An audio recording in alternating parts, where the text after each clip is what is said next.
ખૂબ રાહ જોડાયા પછી ખેડૂતો લડી લેવાના મૂડમાં આવી ગયા છે અને પાર્ટ 3 જે આંદોલન ખેડૂતોનું શરૂ થયું છે તેના ભાગરૂપે મહિલાઓ તેમજ બાળકો, વૃદ્ધો, ટૂંકમાં ખેડૂત પ્રજાતિ આખી નીકળી પડી છે આંદોલનના મૂડમાં દરેક જગ્યાએ. એવી જ રીતે આવનારા સમયમાં ગામડે ગામડેથી તાલુકેથી તમે જો તો નીકળવાના પૂરેપૂરા સંકેતો આપી દીધા છે. આ ખેડૂતો પોતાના હક માંગવા માટે નીકળી પડ્યા છે. અને બીજી એક વસ્તુ તમને કહું કે ઘણા લોકો એમ કહેતા હોય કે ભાઈ આંદોલન બિન રાજકીય છે એટલે હાલે છે. એવું કંઈ હોતું નથી. આને રાજકીય રંગ આપવો જ પડે. એનું એક મોટું તમને કારણ કહું કે રાજકીય રંગ ન આપો તો તમે રજૂઆત તો રાજકીય લોકો પાસે જ કરવા જાઓ અને એ લોકોની પૂંછડી તમારા મતથી દબાય.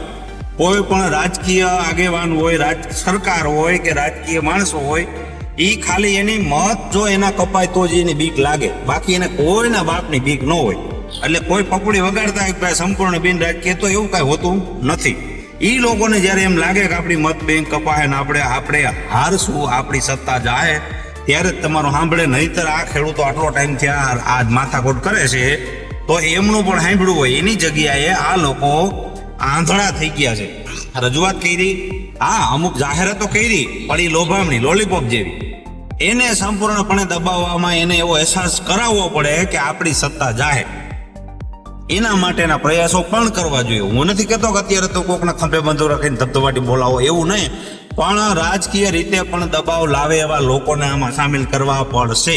અત્યારે ન કરે, અત્યારે જે હાલે છે એ સ્થિતિ સારી હાલે છે, પણ આગળ જતા એ લોકોને જો દબાવવા હોય, સત્તાના કોઈ પણ બીક લાગે સત્તા જવાની, જો એની સત્તા જવાની બીક લાગતી હોય, એની સત્તા ના ઓલા કોઈ વસ્તુ ન કરી શકે. આજ કોઈ પીઢ રાજકીય માણસ હોય ને એની તમે આખી વાત જ અલગ હોય કે એ પોતાની સત્તા માટે કંઈ પણ કરી છૂટે. એટલે ખેડૂતો પણ લડી લેવાના મૂડમાં છે. એટલે જોઈએ આગળ શું નિર્ણય આવે છે.